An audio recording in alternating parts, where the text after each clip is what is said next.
Welcome into the Bobby Carpenter Show, and excited for a big show for you today.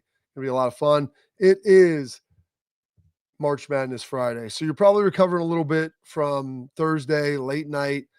Hopefully, you got up. Maybe you did a little work today, but right now we're talking. It's noon. There's games going on. Things are rolling. It's a lot of fun. It's a great day. I mean, it might be the drunkest day of the year on a consistent basis because it's always going to be the Friday of the tournament. You got games all day. You had some games last night. You don't have to work tomorrow. You've got games all day tomorrow. You keep cutting it in half. Maybe your bracket's doing good. Maybe your bracket's doing bad. Doesn't even matter. It's exciting. It's fun. There's always some great games. Yesterday you had a chance to see Bill Self versus John Calipari and a little rematch from that Memphis and Kansas coaching matchup in the national championship a number of years back. And then get a chance. Now it was either going to be Bill Self against Rick Pitino, or you're going to get a chance to see John Calipari against Rick Pitino. And so we're going to get a chance to see that tomorrow. That's going to be exciting because St. John's won. So there's just a lot of fun matchups. I pulled my stinking bracket out of the house now, or out of the office. It's back in the kitchen. We did one as a family. Regretted every minute of it because now my kids are yelling at each other and everybody's fighting about who has the best bracket. But we did have spring ball today at Ohio State. And that was fun. It was the first day in pads. So a little bit of popping going on. Not like full-grown tackle, but you're like getting into it a little bit. And so there's some juice. There's some fun times. There's some good stuff going with that. So that's going there. I'm going to put a pin in that. We're going to come back because there's some cool things that happened at spring ball. Right now you're in spring break, so you got a lot of visitors coming through. So we got some surprise visitors. I got a chance to see them. I'm going to go pop over and see a little bit more after this because it's even better now when they're friends and it's their kids coming through. But one other thing that came up today for me is Ohio State not in the NCAA tournament.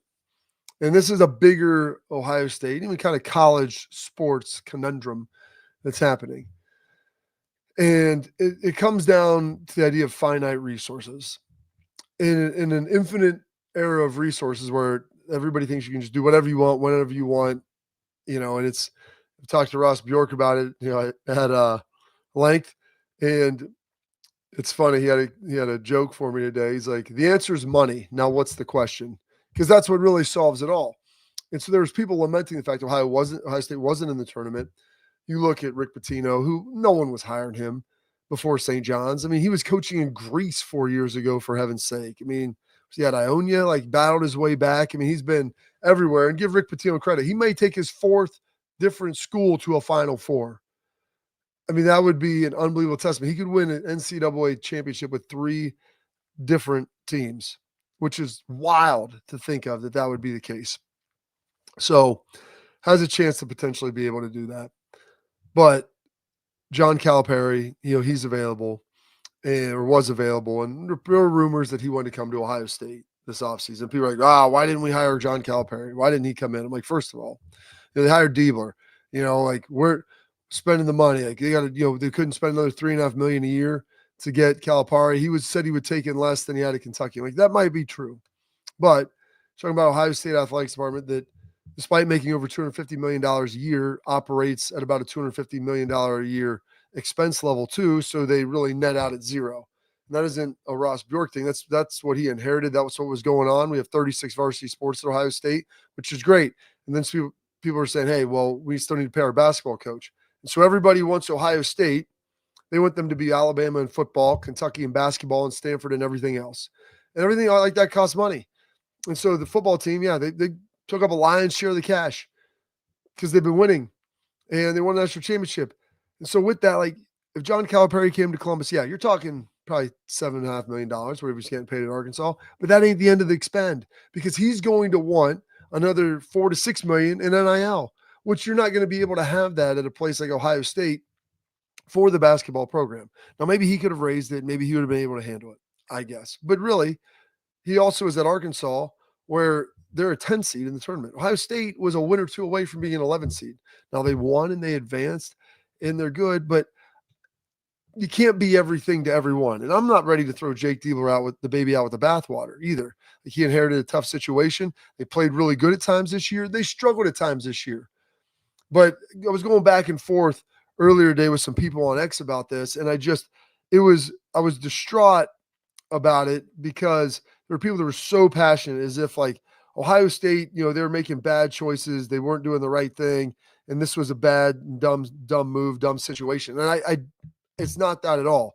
I think Jake Diebler could be really good. I'll get back to you, in a year if I don't think that. But number one, Pitino, I don't think President Carter's signing off on Rick Pitino coming here with a lot of the baggage. And even John Calipari, I don't know if the board at Ohio State would feel that good about him coming in here. And some of the stuff that, I'd done with him. I understand we're paying players and all those different things, and that's all happening now. So that kind of doesn't necessarily matter as much anymore. But this idea and this notion, it's like, hey, just $2.5, $3 million more, you could add Calipari. Maybe another, maybe 3.5, 4. But then also a commitment of another 4 to 5 on top of that.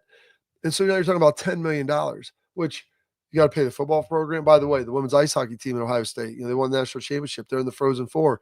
You start looking at how good the lacrosse team is, how good the wrestling team is, all these other things. That's great, but trying to balance that. And so Ross Bjork's in an unenviable position of trying to balance that. And someone goes, hey, just cut sports. They go, well, it's an unpopular opinion. He goes, who, from you? And I'm like, listen, I think it's great that Ohio State has 36. It might be a bit excessive. I'm not going to tell you which ones to cut. I don't want to be in that position. That's why the AD makes the big bucks at Ohio State. But still, at the end, you've got to be able to fund them all, and you've got to be able to be high level in football and pretty darn good at just about everything else. And so if you want to be the guy who goes there and cut them, Pete, you're going to get a lot of slings and arrows for a while. And there's going to be people that will be working against you, trying to bring them back and subverting you and all of those things. So it's not a simple solution. And believe me, I would love for the Ohio State men's basketball team to be in the tournament. And I think they should. By the way, the women's team's great. They're hosting at home at Schottenstein Center. That's awesome. Tremendous. But I'm not ready on his first year to say Jake Diebler can't do this. And everybody says blow it up and start anew. There was a lot of people that said blow it up and start anew after the Michigan game this year for the football team.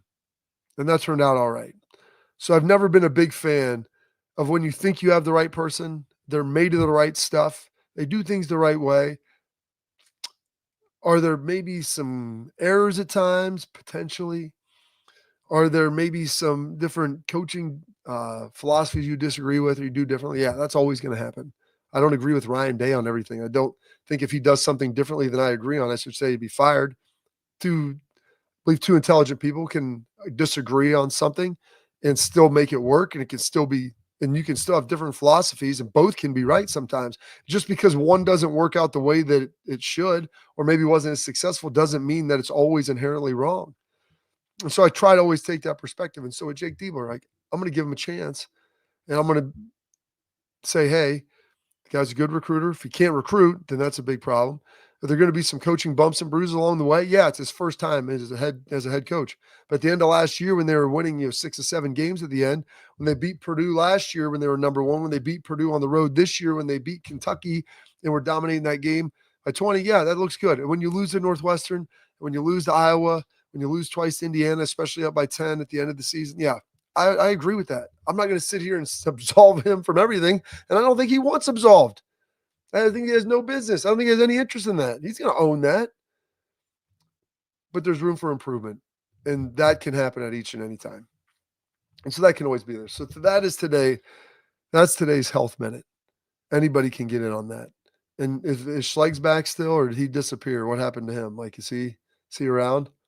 Oh, he's muted. You muted him. He's muted. No one can hear you. Here, I'm back. No, here's the thing. I first off, Bob, I like what you said because there's a couple things. One, I was just watching the other day, UTSA. The Roadrunners. That's what it was. Yeah, the Roadrunners beat the University of Texas in baseball. Huge NIL budget in baseball. They beat them, man. Like, basketball is kind of like that. It's different than big-time college football, man. Like, you don't know on any given day, is Texas going to beat UTSA? all the time? Probably 8 out of 10. There's a pitching rotation, who they got, are they throwing their best guy or whatever. Same thing, like, well, look at these smaller schools that are in the tournament. Well, no shit, Sherlock, because they play in a terrible conference and they happen to win it and they get an automatic bid and they're a terrible seed, but they can beat one or two teams. They get hot at the end of the year. So I think like that's a bad perspective. I think that you have to give them time. It may be a shorter leash, but also to your point, Bob, you know, the expectation at Ohio State, I think, in the world of NIL for all sports has to be reimagined. What is, like, do we want to compete? Is it that you got to win a national championship every year? Is it that you just got to be able to compete and then win one every once in a while? Like, what is the KPI for success of each individual program? For those who don't know, that's a key performance indicator, your KPIs. Right? So what are those for your sport? Okay? For that sport in that gender, because they're all different. You look at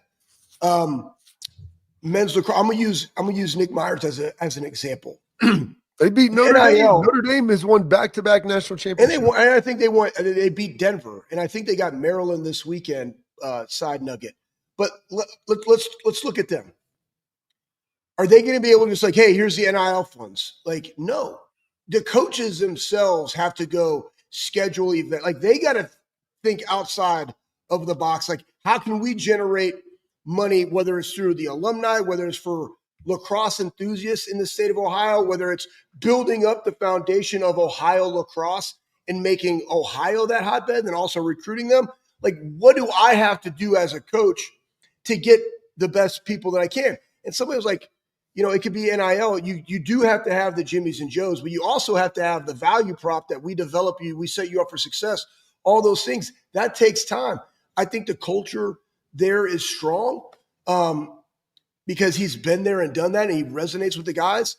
But I'm not going to lie to you guys.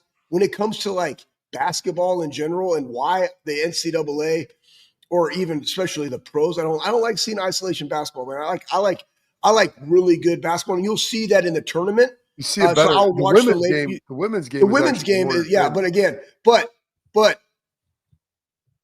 I'm not going to say anything. Anyways, so looking at this, and I've digressed a little bit, but I think that the standard of excellence for 36 sports has to be changed in some capacity. And if it's like, man, we want to be a really good basketball school, and we really want to be a good football school, and we really want to be a good hockey school and a good lacrosse, like, what are those? Because you guys also got to remember, you're also competing against teams in the SEC that have 17, 16, 18 sports, 16, 17, or 18. We have 36. That money goes all over the place. And what's the main driver of all that revenue, people? It's 150,000% football. So that gets taken over because now you're having convos of like, hey, I need to go do this to a new facility in a weight room or bring on these coaches. And I can't do that when we just won a national championship or we're having these side convos because I got money going to rowing or fencing or gymnastics. Like, those are real those are real things. So again, not saying that those sports should be gone. I completely believe in the student athlete experience in college. It's just how we view those, what those coaches do, and what is that plan moving forward. I've always said this: Ohio State would be much better owning our own brand, owning our own licensing, and working for this as opposed to leasing it out to Learfield, IMG, or whomever, because then we could utilize all of our resources with all of our student athletes to generate more money for NIL all in-house. The thing is, you have to work to be able to do that. And again, this is not Ross. This is stuff that's inherited. And so as he's figuring out the pieces of this puzzle, and I truly believe that he will be able to get it done, these are the things that you got to look at. Is it worth getting $30 million right now when I could potentially go hire the right people and make 50? Those are the things that we're talking about. Before it was, yeah, give me the 30, right? We'll shake the can. shaking the can ain't gonna work anymore, people. And that's kind of where we are. I'm dead serious. You guys know shaking the can is this, like, hey, I just need some more donations. Hey, no, man, like, go get it. You know what I mean? Like, think of other ways of generating revenue. Bippity-boppity, give me the zoppity. And here's the other thing too. Like we all talk about like the naming rights to the stadium. Guys, what could that generate? Make it a premium product. Don't discount it. Not saying you're going to eliminate Ohio Stadium, right? The shoe, but it could be presented by. And what does that bring in? So again, like as hard as everybody's on tradition and things of this nature, but then they also want the expectation of being successful. There's dollar amounts that go into that. So you got to utilize all your resources to allow all your sports to be at the highest level. And then that is the standard, and you hold them accountable to do so. So I think it's so big and it's so broad that I think when people think about that and the things that they hammer down on, right, that all has to be adjusted now in 2025. Absolutely does. Sorry, that was a rant. I apologize. It's good. Mine was a rant too, because I started off with it. I saw Ross today out of practice, and there was someone getting after it this morning when I was on Twitter, and I'm just telling you, like, I'm not saying if Jake is bad next year, then that's a conversation to have. Like, I don't believe that he's going to be bad. I believe if you have the right person, Schlegs, if you believe you have the right person, be process oriented. Results matter, and results will come. If they don't come, then okay, then you got to make a decision and you got to make some choices. But like, let's stay with the process of what we've got and what everybody's able to do, and then we'll move forward, from there. Spring ball today, active, fun, Schlegs. We'll talk a little bit about that. But first, attention parents and athletes, protect what matters most with XSport mouthguards, trusted by professional athletes, designed by NHL team dentists. XSport mouthguards are scientifically tested to absorb those high-impact hits, protecting both your teeth and your brain. XSport mouthguards feature 3 layers of advanced protection, including a patented use of carbon fiber. They custom 3D print that thing to your own grill, so it's going to feel good for more protection, better performance, max comfort, and clear communication. So you can focus on your game, not on your gear. Don't take chances with your safety. Go to exportguards.com/Bobby. Save 15% on your order. XSport, protect what matters most. Ohio State spring practice coming up next.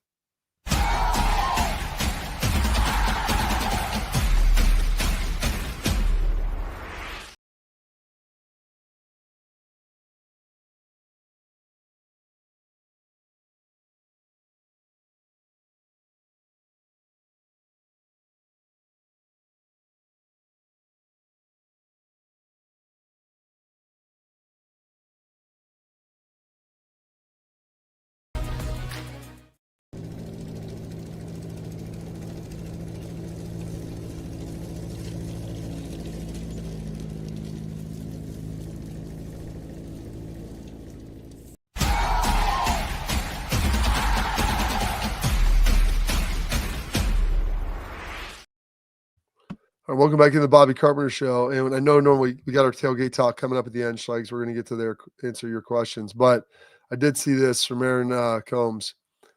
You inspired me, Schlegs. 5 full chin-up culture reps. Culture reps are key.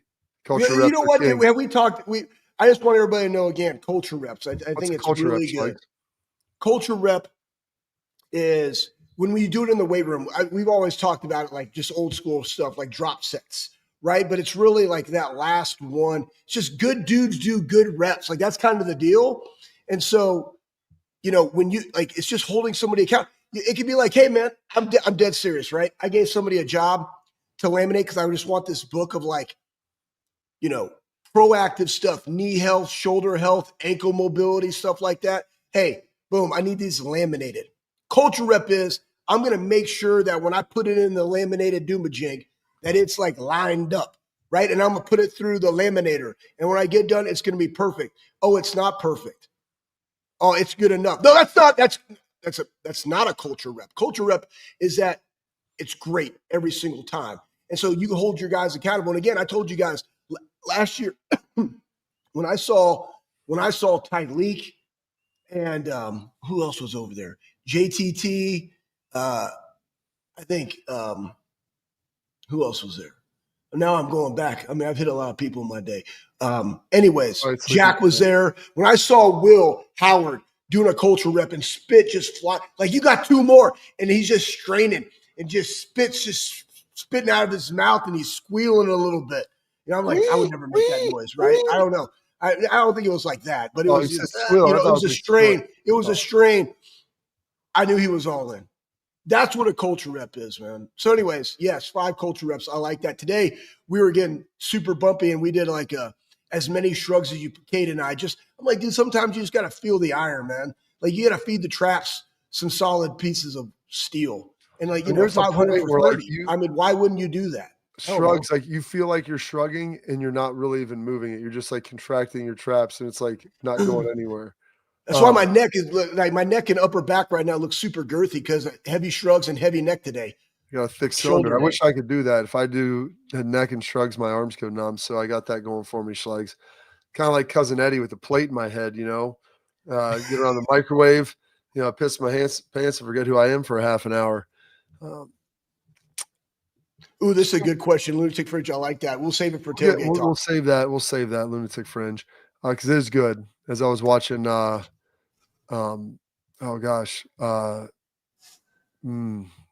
5 starts. Not Miles. How'd you blank on it? And I did too. Graham. Marlon Graham, not Marlon Graham. Mylan Graham. My gosh, sorry, folks. You got 2. This is like, this is like we didn't take our head Joe medicine Biden's today. having a debate right here, trying to remember what it said. What? Anyway, Mylan so Graham, many names, so many people. Did some good stuff. Chris today, Olave, Garrett Wilson. What? But so I was there, and I found out today. My guy. I got a text last night after hearing this. My man, when you get to see your teammates' kids come in, and when Raiola came through, it was cool because I got Dylan. I got a chance to see his dad, Dom. We played together in Detroit, and we played together for a couple of years, but not like crazy close. But today, with Buckeyes, got to have someone come through, and was super pumped. And I got a picture with him. I'm gonna have Michelle send it over to me. I'm going to head back over Schlegs and go see them a little bit after the show. I was planning on going and getting drunk and watching basketball games, which there's plenty of time to still do that. But normally, folks, I get done with my radio show. I go lift about 45 minutes, and then I'll dive into practice. Well, today, I just went straight in there because I was walking through Schlegs. I peek in the coffee bar because someone told me that, okay, the Wittens are in there. I saw my girl Michelle and Cooper Witten. And so Jason was out on the field already. So Jason Witten, Hall of Fame, soon to be. I think next year he is eligible. Tight end, and now high school coach. His son is a linebacker who's coming up here. His oldest son, CJ, is going to just enrolled down at Rice and is playing linebacker down there. Cooper, I think, is going to be a sophomore this year, I believe, maybe a junior. I think he's a sophomore. He'll be a junior. Really talented kid. He's got a bunch of offers already. But it was great seeing Jason there. They came from Team Up North yesterday. They're going to Notre Dame tomorrow. And he's like, you play with that guy up there? I'm like, oh, Marcus is my guy. Tell him I said hello. I got to get my kids up there or go see him again. And actually, so he's one of our guys, Sarge. Him and his son are up at North Notre Dame right now. Jackson Reynolds is up there who trains over at the Armory. So, yeah, he's up there at Notre Dame today.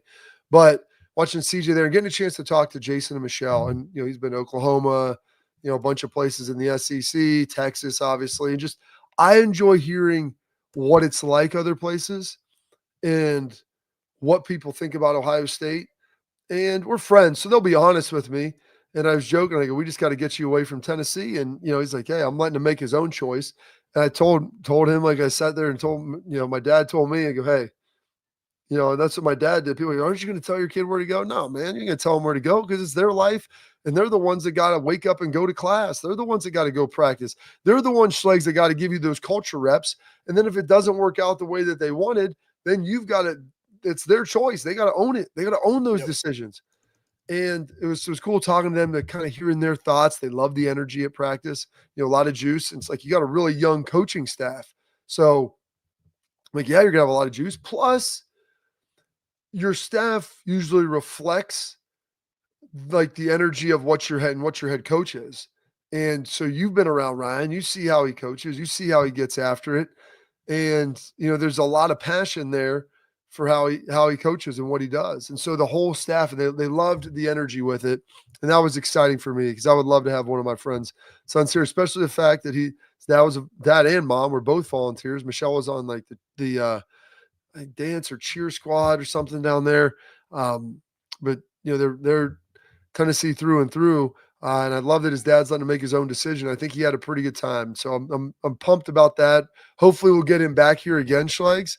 But, he was talking to Pettijohn. He was talking to Pierce, a couple other Texas guys from Dallas. And so, getting in there, talking to them, Jason was like, man, freaking 6 and 8 are like houses. And I'm like, who is 8? I'm like, no, that's Arvell. He changed from 20. Yeah, I know that. It just took me a minute, Schlegs, because they're out there like Ennis is wearing 1. Like, I got to ask people. I need an updated roster because those guys hit you with the old switcheroo and you're not really sure. So I was like, oh, yeah. I go, Sonny, he's a senior, but he could be a junior. Like, he enrolled early. And like, what? Michelle's like, what do you mean? I go, he left after his junior year to come to college. He was a monster in high school. So there's really no growth left for him just to improve as a player. But then I was like, an Arvell, like he's a suburban kid, came from Pickerington, like got a chance to play against him. I was like, we know him really well, his brother and everything. And then you have Arvell Reese. I was like, Arvell's like the exact opposite of Sonny. He comes from Glenville, skinny kid, not nearly highly as recruited. And then you see a couple years with him here going DN to linebacker, and all of a sudden, Schlegs put on 25 pounds of muscle and an attitude to go with it. And you watch his football acumen increase. Yeah. He's like, man, those are some impressive guys. He's like, the other thing is like, how's the talent? He goes, this place looks good, man. He goes, you got good looking players. I'm like, well, good. I feel good about that. And it's always good to be like reinforced by a guy who played 17 years in the NFL and, has been to a bunch of places, and just to see like what the dudes look like, the practice tempo and all of those things. So it was a very, very positive experience. We got to take a break. I want to get thought on that. Put a pin in it. We'll give it to the folks right after this.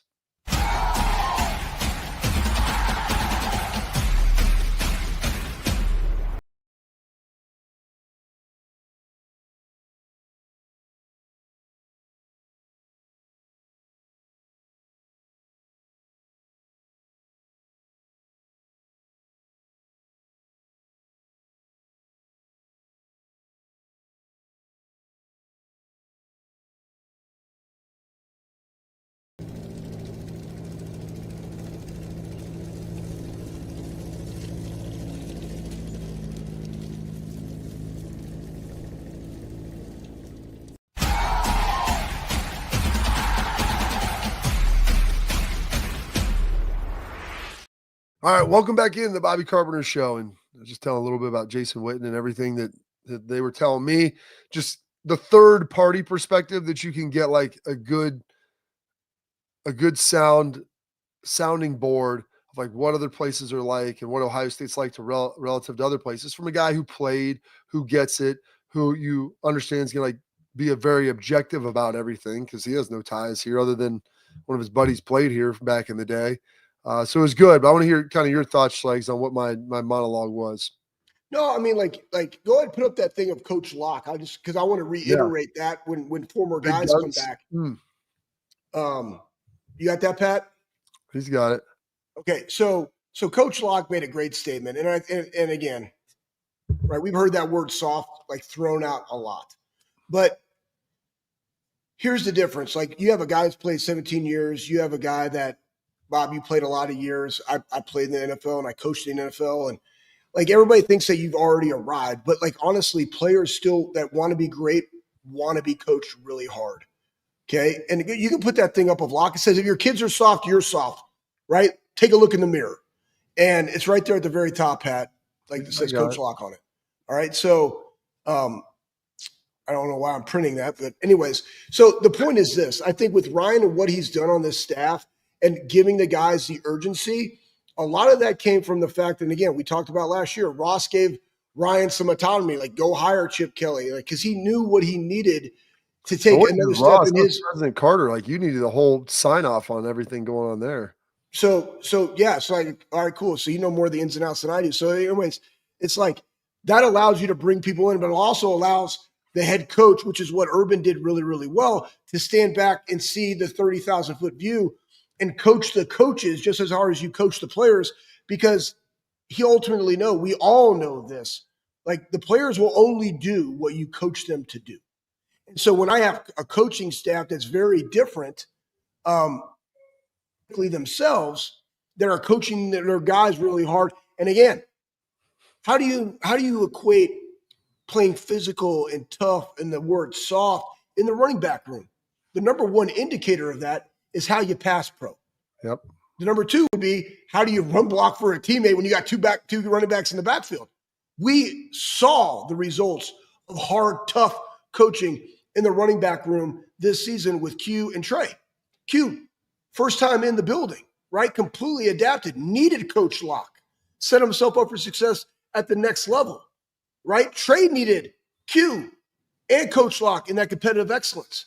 So anyways, I say all this because I think that Ryan has done a really good job of getting the right people on the bus that have a high urgency, high give a shit factor for coaching their guys and making sure that they are equipped for everything that they need. I saw that with the tight end room this year. Coach Bailey, I think, does a phenomenal job with them. I mean, and honestly, Kate Silver and I got bumpy today. Think about this, man. Kate Silver. After you tried to beat him up and he turns you back. It's okay. But you know what, though? I like even just talking to Cade, and Cade was a linebacker. Yeah. And Bailey made him into an NFL tight end. So like he was a linebacker, turned DN, turned like tight end, back to linebacker, then turned into tight end. I mean, yeah. He'd been passed around more than a bull at a Dave Matthews concert. But why? But why? It's because Cade was a dude that's all about the team, aka stress, but wanted to be the best football player that he could possibly be in whatever spot you wanted to put him. And Coach Bailey, over that time, took somebody that was a vagabond of a position and found him a home. And the dude's playing tight end in the NFL, man. That's coaching. And so, and he saw the attributes that Cade had, and now he's a professional. So I just think that they've done a really, really good job in that building of finding the right coaches that inherently value what Ryan values, and they coach the way that Ryan wants the position groups to be coached. And the standard for those groups is transparent, and that's what you see. All right, Schlegs. What you're saying is he's an OKG, our kind of guy. I'm gonna steal that. I forget about that all the time. I'm going to steal that from the Troy coach. I put that in my pocket. I'm always going to give him credit, but he's an OKG. He's our kind of guy. Like that's what you want, our kind of guys. And so Cade, he's our kind of guy, dude. And so is Coach Locke. No soft badge cookies. If you're coaching, if your kids are soft, it's because you're soft. You coach them soft. Be tough. Be tough on your kids. Put them in position to succeed. All right. That is it for that. We got our headlines coming up here. We abuse them.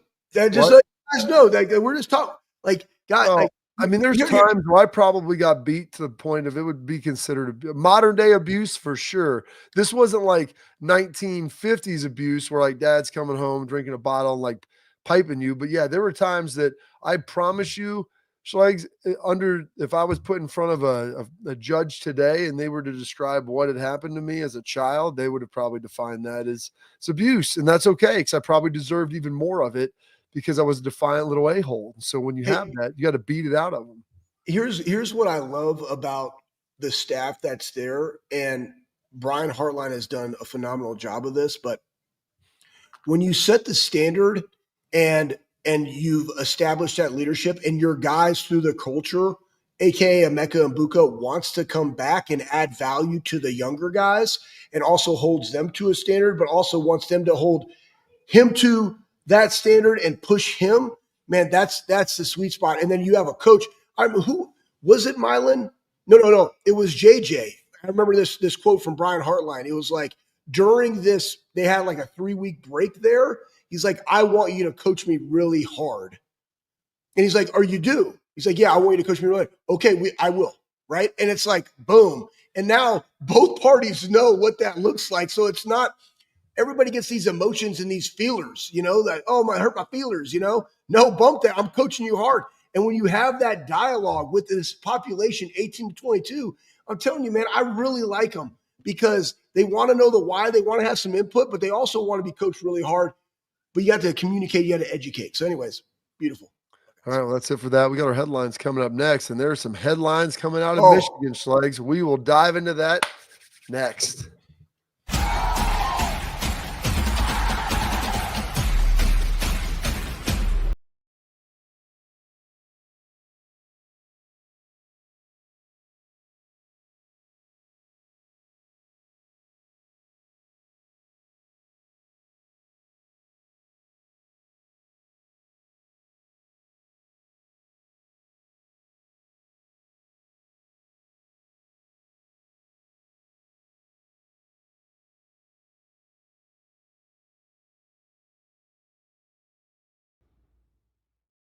I'm Garage Beer, and this is Bobby Carpenter. Garage beer. Beer flavored beer. Beef with an F? Okay, my bad. It's crisp and cool, and it doesn't taste like. I'm Bobby Carpenter. I drink in garages because my wife says I don't belong inside. If you like a cold breeze on your bag, drink Garage Beer. It's American, and so can you. Garage Beer. Beer flavored beer.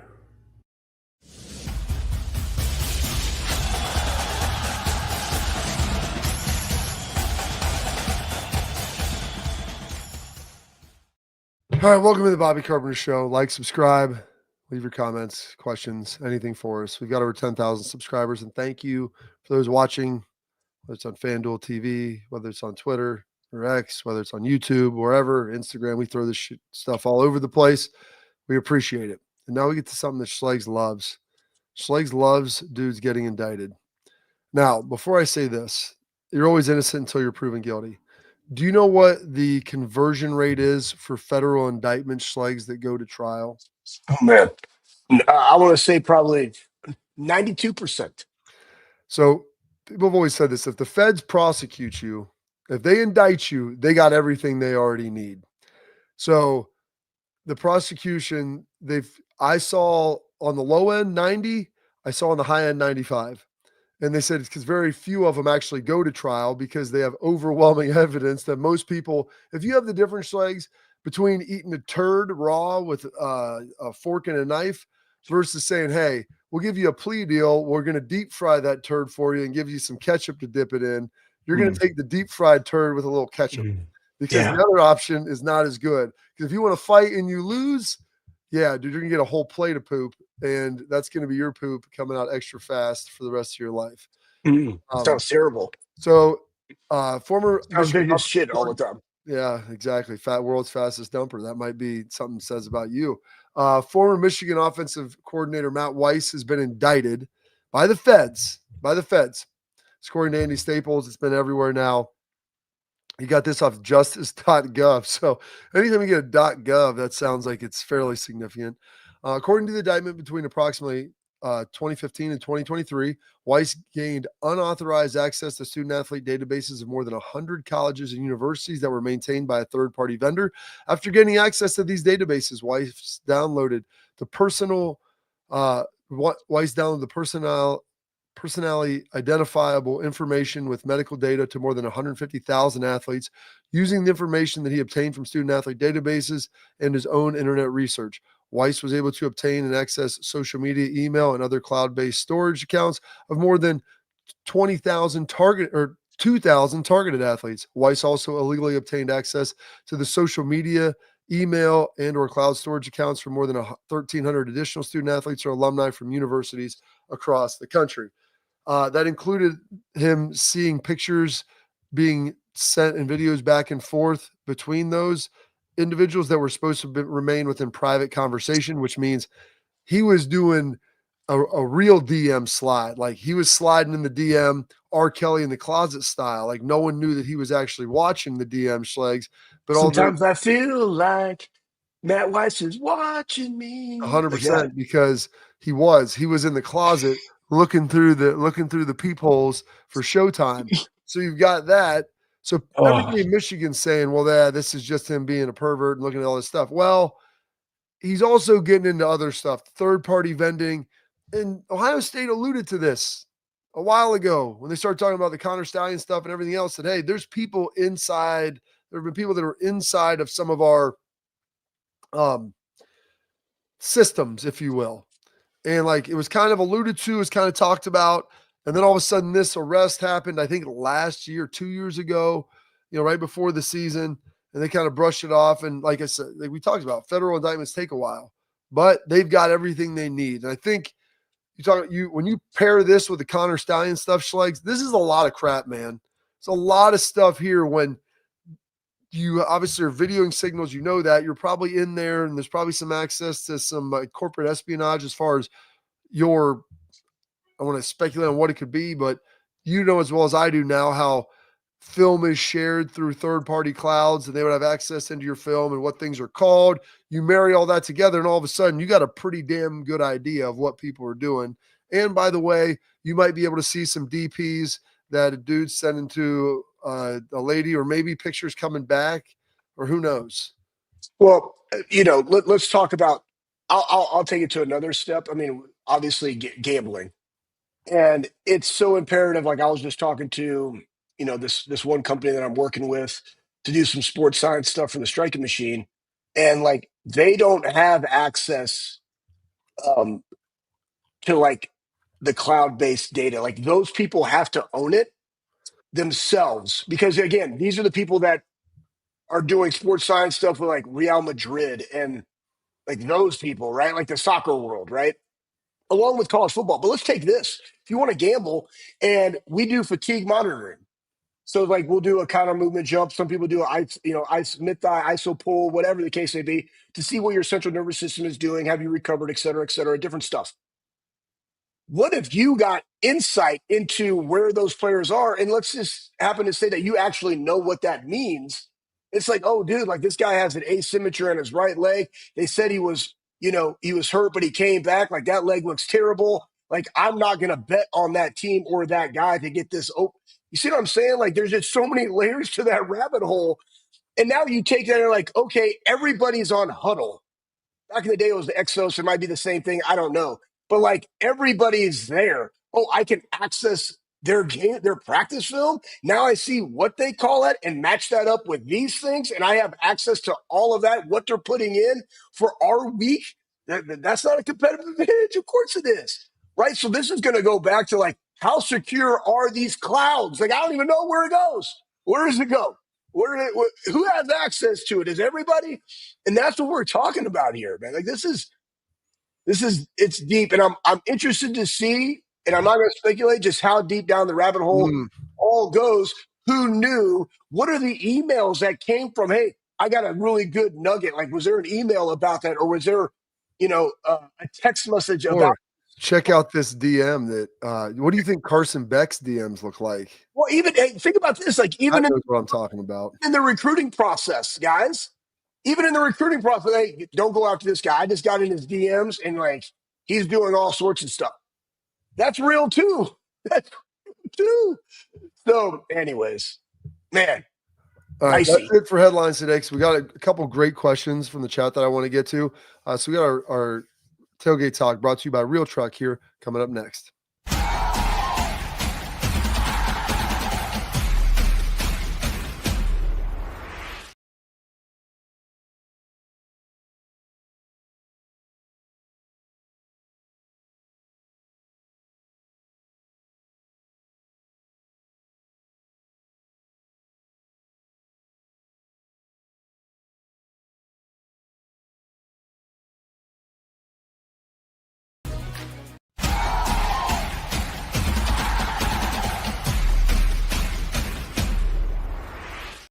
All right, welcome back in the Bobby Carpenter Show. Excited to be here with you again today. Now it's time for Tailgate Talk, brought to you by our friends over at Real Truck. Go to realtruck.com, bring your truck, Jeep, Bronco, whatever it is to life. Outfit that bad boy. It may be chilly, but it's sunny out. So listen, you can drop the top. Just throw the heat on. Feels just as good.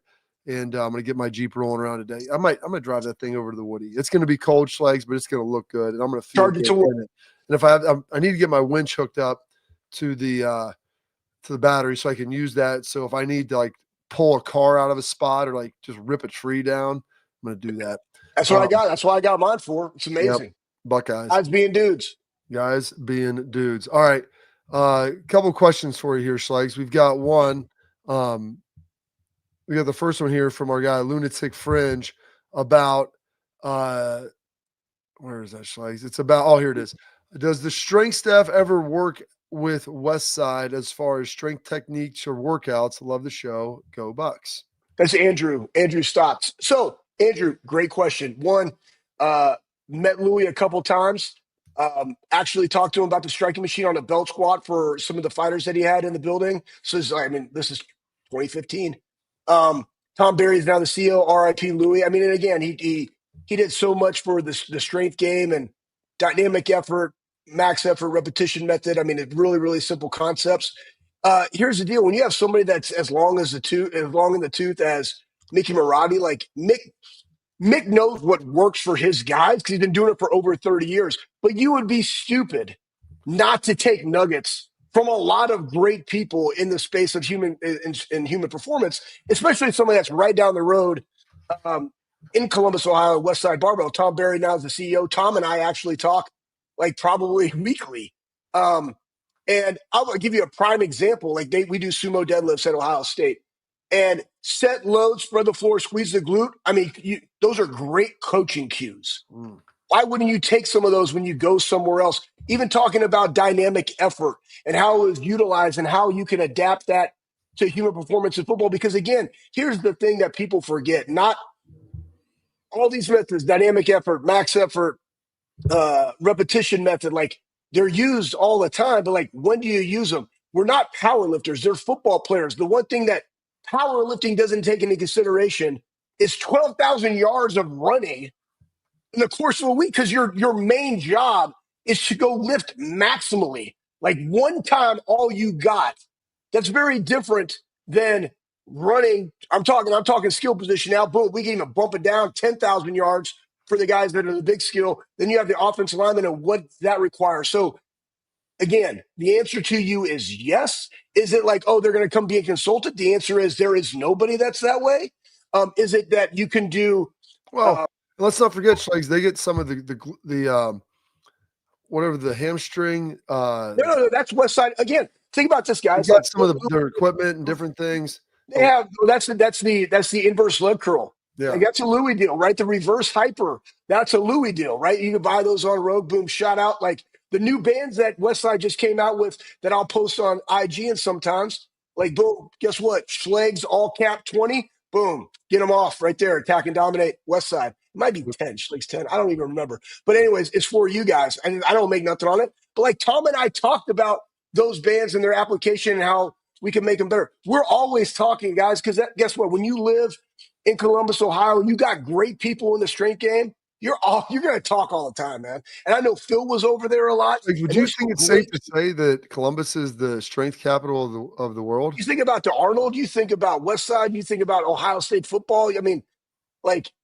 why wouldn't it be? I mean, it's fantastic. Oh, I mean, you got Matt Winning, you got Corey G that's over there, and I'm sure I'm missing. They do the Swiss strength conference over in Easton. Like, oh, shit, what am I talking? You got Elite FTS like over there in London. You got it all. They do a great job.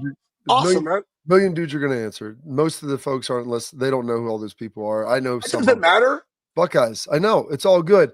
And guess what they are? They're all There's a great question. We're going to have to get to it next week. Now about wide receivers and defensive backs potentially leaving. Question is, how long is spring ball? When's the last day?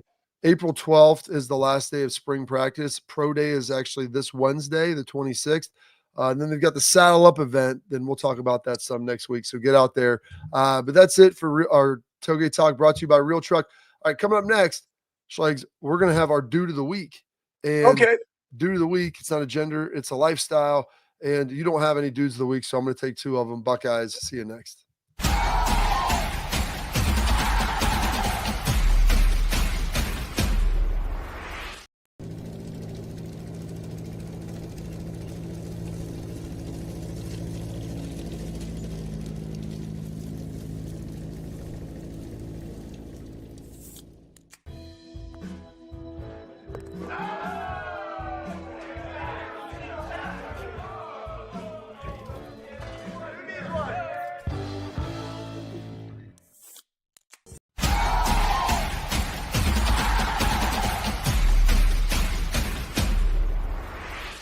All right, so I got two dudes of the week. Number one, if you're going to be an NFL Hall of Famer and you went to a big branded school and you live in a state with another big branded school, but you at least take the time to visit Ohio State, because like I always tell people, just come visit it.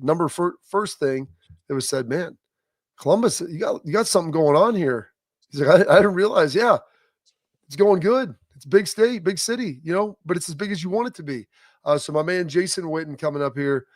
Dude of the week, and there's his family. My gosh, my little dude on the far right, Cooper Witten over there. He is now a senior. I don't know if you want to throw the picture that I threw in the chat then up of him after this, standing over there. Like, he's about my height now. and CJ's older brother's going to Rice to play linebacker. Cooper, I told him, I go, man, I hope that you come here. That would be tremendous. Really good looking dude. And you can see him over there he's in the gray hoodie over there on the right side, listening to James and everybody talk after practice. So awesome to see that. Super pumped. Schlegs, you do have one? Do you want to go No, somewhere? I like it. I like your guys. I mean, I don't All know. right. Well, I got that. So, and he's a Dallas dude, Schlegs. So that can be good for you. His birthday's coming up here, I think in end of March. And then the second dude of the week for me, I love Big Blue VCR on Twitter. If you're a Giants fan, which probably not many people are, it's great. I used to be a huge Giants fan because I love, my dad, that was his squad where he played most of his career. And they throw out the Nuggets legs that happened either like on this day in history or for a birthday. And they always have stuff. And when they throw some stuff up about my dad, it's great because I get to see this again. And really, it's awesome for my kids because they're the ones that get to see it again. And my kids just see Grandpa Rob as this almost 70-year-old man who's a grandpa now. They don't get to see this guy who used to play football for the New York Giants and do some pretty great things. Wide open, Carpenter, 6 points. There we go. Oh, look at that. I mean, my dad used to yell at me about celebrating all the time, and you let it roll, we'll catch the next one. We had 90 yards receiving in a game one time, Schlegs. I mean, how crazy is that? So that is crazy. Catches that over the middle. He loved the angle route, Schlegs. He probably would have smoked you on the angle route. 100%. Across. And he was short. He was like, he would have been a fantasy. People would have loved him in fantasy. And someone said, they played fantasy back then. I got your dad. I go, one year, I think he had like 7 touchdowns because he was a short yardage goal line guy and then also a third down guy. So he got a lot of catches and he got a lot of touchdowns. So it worked out pretty well. That was Bruner, I believe, or Rutledge, maybe a quarterback, or Bruner, one of the two. Sims was probably hurt. He was hurt a ton in my dad's career early when they were there. But those are my dudes of the week. So fun time. We got practice again for the Buckeyes Monday, Tuesday, Thursday, Saturday. Ooh. Yeah. Monday, Tuesday? Tuesday? Monday's gonna be Shells, I think. Then Tuesday, Thursday, Saturday. So Buckeyes, we'll get it going. Hopefully we'll get Schlegs out there and be able to rock with us. That's it for the show today. Again, thanks, folks, for getting us to 10,000. Thanks for all the support, and we'll see you again on Monday.